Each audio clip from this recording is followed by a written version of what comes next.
बिस्मिल्लाहिर्रहमानिर्रहीम अस्सलाम वालेकुम। आप फेसबुक और यूट्यूब चैनल देख रहे हो। मेरा नाम है अब्दुर्रहमान। नाज़रीन, आज 17 अगस्त है। जनरल फैज़ हमीद साहब गिरफ़्तार हो चुके हैं। उनका कोर्ट मार्शल होगा और इस हवाले से जो है तहकीकात भी चल रही हैं। 3 आर्मी अफ़सरान जो हैं उनको गिरफ़्तार किया गया, रिटायर्ड अफ़सरान। और कल रात राणा सनाउल्लाह साहब ने कहा है कि जी एक और सीनियर जो ऑफ़िसर हैं उनको गिरफ़्तार किया गया है या उनकी गिरफ़्तारी जो है वो हो जाएगी। इस हवाले से जो हामिद मीर साहब हैं, बड़े सीनियर सहाफ़ी हैं, वो कहते हैं कि जी लगता है कि जनरल बाजवा साहब को भी गिरफ़्तार कर लिया जाएगा।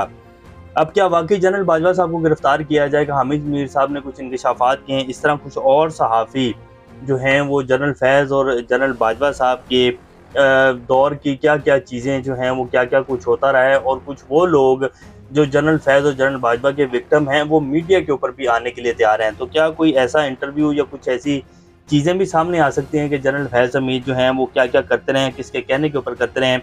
तो उस हवाले से कुछ डिटेल्स हैं जो आपके सामने रखेंगे। इमरान खान साहब ने आज अडयाला जेल में सहाफ़ियों से बातचीत की है। उन्होंने आज फिर एस्टेब्लिशमेंट के लिए एक पैगाम दिया है, और वो क्या कहते हैं जनरल फैज़ के हवाले से भी आज उन्होंने बात की, वो भी आपके सामने रखेंगे। शेर अफ़ज़ल मरवत की मुलाकात हुई है इमरान खान साहब से, उसकी तफ़सीलात भी आपके सामने रखेंगे। और लास्ट में जी सिविल अवार्ड पाकिस्तान के जो है वो किन लोगों में बाँटे जा रहे हैं, और किस तरह निज़ाम जो है, जो निज़ाम से जुड़े हुए लोग हैं, जो निज़ाम के लिए खिदमात सरअंजाम देते हैं, जिस तरह की निज़ाम उनसे खिदमात चाहता है वो खिदमात जो हैं प्रोवाइड करते हैं निज़ाम को, तो उनको सिविल अवार्ड दिए जा रहे हैं, वो भी आपके सामने रखेंगे। इससे पहले अगर आप लोगों ने चैनल को सब्सक्राइब नहीं किया तो रेड बटन को प्रेस कर लें और बेल आइकॉन को भी प्रेस कर लें, ताकि लेटेस्ट अपडेट्स आप लोगों को मिलती रहें और ये जो हमारा ताल्लुक है ऐसे ही जुड़ा रहे। सबसे पहले जी इमरान खान साहब ने अडयाला जेल में सहाफ़ियों से बातचीत की है। उन्होंने कहा कि फैज़ हमीद की गिरफ़्तारी बिल्कुल ठीक है, मुझे कोई खौफ़ नहीं है उसके ऊपर, जो भी तहकीकात कर रहे हैं ठीक है, होनी चाहिए। मैं तो पहले दिन से कह रहा हूँ कि जुडिशल कमीशन बनाए 9 मई के ऊपर, जिसने जो कुछ किया है जुर्म साबित करते जाएँ, टाँगते जाएँ। मेरी पार्टी के भी लोग हैं तो मैं आपके साथ मिलकर जो है उनके खिलाफ़ खड़ा हो जाऊँगा, उनको पार्टी से भी निकाल दूँगा।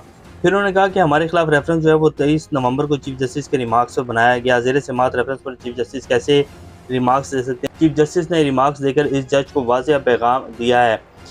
फिर उन्होंने एस्टेब्लिशमेंट से कहा कि जी आप फ्रॉड लोगों को जो है वो बिठाकर मुल्क और अदारों को तबाह कर रहे हैं। सोशल मीडिया और इंटरनेट पर पाबंदी लगाकर मुल्क को $500 मिलियन का नुकसान किया गया। ये सब कुछ सिर्फ चीफ जस्टिस की एक्सटेंशन और 2/3 अक्सरियत हासिल करने के लिए किया जा रहा है। चीफ जस्टिस ने हमारी 3 मज़ीद विकटें गिरा दी हैं। हम पर नवाज शरीफ के इल्ज़ामात की असलियत इकनॉमिक सर्वे ऑफ पाकिस्तान से वाज़िया हो जाएगी। इसी तरह एक इकनॉमिक सर्वे जब आया था, जब शहबाज शरीफ साहब ने हुकूमत संभाली थी, तब भी जो है वो पता चल गया था कि इमरान खान जो है उनका दौर कैसा था।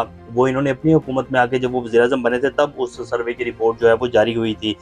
तो 6% जो है ग्रोथ रेट आ रहा था, पाकिस्तान के रिज़र्व्स में जो पैसा था वो भी सबके सामने आ गया था। तो अब भी इकनॉमिक सर्वे की रिपोर्ट आने वाली है, तो उससे पता लग जाएगा कि इनकी कितनी की जो है हुकूमत की कारकर्दगी थी, कितनी की इन्होंने मेहनत की है। जो शहबाज शरीफ साहब हर वक़्त जब भी वो बात करते हैं, जी हम दिन-रात मेहनत कर रहे हैं, हम जी ये कर रहे हैं, हम वो कर रहे हैं, तो वो सारे का सारा चट्टा-कट्टा जो है वो भी खुल जाएगा। बाकी रह गई बात कि इस्टेब्लिशमेंट से उन्होंने कहा है कि अदारों के ऊपर फ्रॉड लोगों को मत बिठाएँ, इससे जो है अदारे तबाह होते जा रहे हैं। और वो जो है काज़ी फ़ाइज़ ईसा साहब की बात करें, क्योंकि आज हलीमा खान और उज़मा खान ने कहा है कि जी बिल्कुल उन्होंने जी वाज़ेह जंग का ऐलान कर दिया काज़ी साहब के खिलाफ। और वो कह रहे हैं कि जी काज़ी साहब कैसे ये रिमार्क दे सकते हैं कि जो मुकदमा उनके सामने है ही नहीं, वो कैसे इस्लामाबाद हाई कोर्ट के ऊपर जो है वो प्रेशर डाल सकते हैं। और वो कैसे बेसिकली तो वो प्रेशर ही डाल रहे थे ना, वो सारा मलिक रियाज वाला और अलकादिर ट्रस्ट केस की बात करके, ना कोई सर ना कोई पाँव उस बात का जो है बीच में उसको लेकर आ गए। तो वो बेसिकली ये प्रेशर डाल रहे थे कि जिस तरह इसका जो फैसला है वो कैसा आना चाहिए। तो वो कह रहे हैं कि जी हम इनके खिलाफ जाएँगे, ऐसा नहीं हो सकता। तो काज़ी साहब के जी अब 2-1 महीने हैं, 2 महीने भी पूरे नहीं हैं, तो ये जा रहे हैं। इनकी एक्सटेंशन जो है हद्दुल इम्कान है कि ये नहीं हो सकेगी। बाकी पाकिस्तान है, इसमें कुछ भी हो सकता है जी। और बहरहाल जिस तरह के स्टेप्स अब लिए जा रहे हैं, जनरल फैज़ की गिरफ़्तारी और जो कुछ कहा जा रहा है कि जी कोर्ट मार्शल हो जाएगा, जनरल बाजवा साहब को गिरफ़्तार किया जा सकता है। अगर ये स्टेप उठ जाता है जी, जनरल बाजवा साहब को गिरफ़्तार किया जाता है, तो फिर तो बड़ी मुश्किल सी बात है कि ये जो कुछ अब चल रहा है और जिस तरह के निज़ाम को जो है मज़ीद धक्के लगाए जा रहे हैं, निज़ाम को जो है मज़ीद आगे धकेला जा रहा है कि नहीं जी इसी निज़ाम के तहत पाकिस्तान चलेगा, फिर मेरा नहीं ख्याल कि ये निज़ाम जो है वो आगे चल सकेगा। फिर एक नया ही निज़ाम जो है वो आएगा और वो होगा एहतसाब का निज़ाम।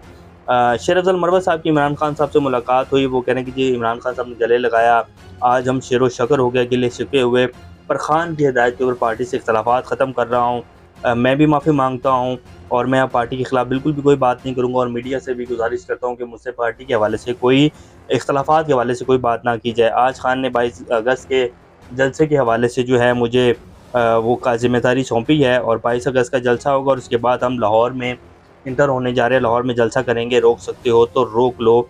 अब हम बताएँगे कि जलसे कैसे होते हैं। तो इमरान खान और शेर अफ़ज़ल मरवत के दौरान जो गिले-शिकवे थे वो आज जी दूर हो गए हैं। अब आ जाते हैं कि जी हामिद मीर साहब जो हैं उन्होंने रात को शाहज़ेब खानज़ादा के प्रोग्राम में बैठकर कुछ बड़ी अहम बातें की हैं और बड़े इल्ज़ामात हैं मुबैना तौर के ऊपर ये जनरल फैज़ के ऊपर। वो कहते हैं कि जनरल फैज़ जो कर रहे थे बाजवा को इसका बखूबी इल्म था और मुझे लगता है कि जनरल बाजवा भी नहीं बचेंगे। हो सकता है कि इन्हें बचाने की कोई कोशिश कर रहा हो।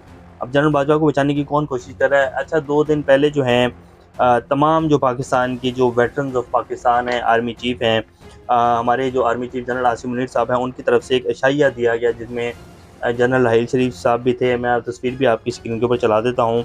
जनरल कियानी साहब भी थे, लेकिन उनमें जनरल बाजवा साहब जो थे वो कहीं भी नज़र नहीं आए, ना तो उस तस्वीर में नज़र आए, क्योंकि बाकायदा वीडियो भी चलाई गई और वीडियो भी हुआ तो चला देंगे जिसमें जनरल आसिम मुनीर साहब जो है तमाम जो साबका आर्मी चीफ़ हैं उनको वेलकम करने, लेकिन जनरल बाजवा साहब कहीं नज़र नहीं आए। तो इसको तो देख के लगता है कि शायद जनरल बाजवा साहब को गिरफ्तार किया जा सकता है, क्योंकि जनरल फैज़ हमीद साहब तो ये पहले ही कह चुके हैं कि जी मुझे जो भी मैं करता रहा हूँ, जो भी ऑर्डर आते थे वो जनरल बाजवा साहब कहते थे तो मैं करता था। तो अब जब जनरल फैज़ हमीद का कोर्ट मार्शल होगा तो फिर वो जो जिसका नाम लेंगे कि जी ये मुझे कहते रहे, ये मेरे बॉस थे, तो फिर उनके खिलाफ भी कार्रवाई तो होनी चाहिए। फिर हामिद मीर साहब कह रहे हैं कि जी इमरान खान को फैज़ हमीद नहीं जनरल बाजवा इस्तेमाल कर रहे थे। जनरल बाजवा और फैज़ के मफादात आपस में जब टकराने लगे तो इनकी राहें जुदा हो गई। जनरल फैज़ ने कई लोगों के घरों में डकैतियाँ करवाई, जो लोग अब मीडिया पर आकर सब कुछ बताने को तैयार हैं। एक वकील साहब जो थे उनके घर में, बहुत बड़े वकील थे, उनके घर में डकैती करवाई जो परवेज़ मुशर्रफ के मुकदमे में अहम किरदार थे और वो इस मुकदमे के हवाले से किताब लिख रहे थे, तो उनके घर में डकैती और उनको प्रेशराइज़ इसलिए किया जा रहा था कि वो किताब ना लिखें। फिर इसी तरह सुप्रीम कोर्ट बार एसोसिएशन के जो साबिक सदर हैं उनके घर में डकैती करवाई और फिर कराची के कालम दीन के ज़रिए जनरल बाजवा ने उनको घर बुलाया जो सुप्रीम कोर्ट बार एसोसिएशन के सदर थे और उनसे माफ़ी मांगी। तो उन्होंने कहा जी ठीक है, कोई बात नहीं, लेकिन जो मेरी चीज़ें उस डकैती में लेके गए थे, बड़ी कीमती अशिया थी, घड़ियाँ थी, तो वो तो वापस कर दें। तो उस टाइम तो उनको कह दिया गया जी मिल जाएंगी, लेकिन बाद में उनको वो भी नहीं मिली। इसी तरह जो है फिर शाहिद मेतला साहब हैं एक सहाफ़ी, उन्होंने कहा है कि जी जनरल फैज़ हमीद साहब जो थे, जब जनरल आसिम मुनीर साहब कोर कमांडर गुजरांवाला थे, तो मास्टर टाइल्स वालों से जो है इन्होंने जनरल आसिम मुनीर के खिलाफ जो है एक जो है वो अपील करवाई थी और जो है फ़ौज में जो है एक वो भेजा था कि जी कोर कमांडर साहब जो हैं वो तंग कर रहे हैं। और फिर जनरल फैज़ हमीद जो हैं उन्होंने जनरल आसिम मुनीर साहब के भाई के खिलाफ जो है एफआईआर भी करवाई थी। तो उसके ऊपर फिर इन्होंने माफ़ी मांग ली थी जब जनरल आसिम मुनीर जो हैं वो आर्मी चीफ बने थे। तो ये कुछ जो है जनरल फैज़ हमीद साहब करते रहे जी, और बहुत सारी कार्रवाइयाँ हैं, बहुत कुछ है। जैसे कल परसों से जो है वो एक वीडियो ऑडियो कॉल भी चल रही है जो अफसार आलम के साथ थी। उनको प्रेशराइज़ कर रहे थे कि जी आप हमारी बात नहीं सुनते, ये है नहीं है। वो कह रहे हैं जी सारी लिफ्टें आपके लिए, आप हुक्म करते जाएँ। तो ये जी हमारे जनरल फैज़ हमीद साहब थे, डीजी आईएसआई थे।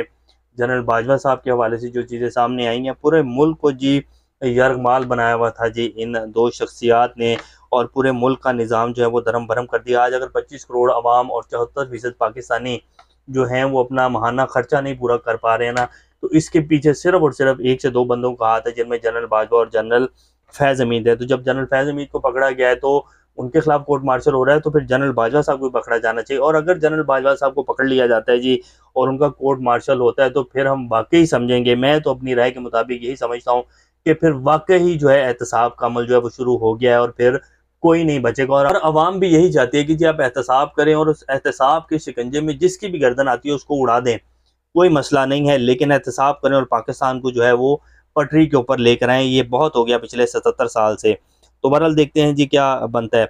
अब आ जाते हैं कि जी सिविल अवार्ड और तोशा, बल्कि इससे पहले आपको जो है ख्वाजा आसिफ साहब के हवाले से भी जो उनका इंटरव्यू चल रहा है, जो उन्होंने कहा कि जी जनरल बाजवा को जो है वो जनरल एजाज अमजद के कहने के ऊपर लगाया गया और वो नवाज शरीफ के बड़े पुराने उनके साथ ताल्लुकात थे, जो जनरल बाजवा के ससुर थे जनरल एजाज अमजद। तो जनरल बाजवा जो हैं उन्होंने यकीन दहानी करवाई थी कि जी आपके खिलाफ कुछ नहीं होगा, और उसके बाद जनरल बाजवा जो है वो क्या कुछ करते रहे। तो मेरा ख्याल है इनको भी जो है ले लेना चाहिए तहवील में, ख्वाजा आसिफ साहब को। ये भी काफ़ी सारी चीज़ें जो है डिस्क्लोज़ कर देंगे जी क्या-क्या कुछ होता रहा है, कैसे अपोज़िशन के खिलाफ कैसे हमने जो है नो कॉन्फिडेंस मोशन लेकर आए, कैसे डील हुई, किस तरह लोगों को उठाकर जो है उनकी जो है वफादारियां तब्दील करवाई गई, तो वो भी सब कुछ जो है सामने आ जाएगा, तो काफ़ी आसानियाँ हो जाएंगे एहतसाब के लिए। अब लास्ट में सिविल अवार्ड के हवाले से जी, तोशा खाना की घड़ी खरीदने वाले जो उमर फारूक थे, तस्वीर आपकी स्क्रीन के ऊपर चल रही है, इनको सिविल अवार्ड के लिए जो है नामजद किया गया है। और इसी तरह जो ओमनी ग्रुप के मालिक हैं असद मजीद, जो कि जरदारी साहब के जो हैं बड़े करीबी दोस्त हैं, जिनके खिलाफ जीआईटी की रिपोर्ट्स हैं मनी लॉन्ड्रिंग के हवाले से, उनको भी जो है सिविल अवार्ड दिया जा रहा है। तो सिविल अवार्ड जो है पाकिस्तान के अब उन लोगों के दिए जाएंगे जो निज़ाम की बका के लिए जो है अपनी खिदमात सर अंजाम देते रहें। तो ये इस टाइम जी हमारा प्यारा पाकिस्तान है। इंशाल्लाह नेक्स्ट अपडेट से दोबारा आपके सामने हाजिर होंगे, तब तक अपना और चैनल का ख्याल रखिएगा। अल्लाह हाफिज़।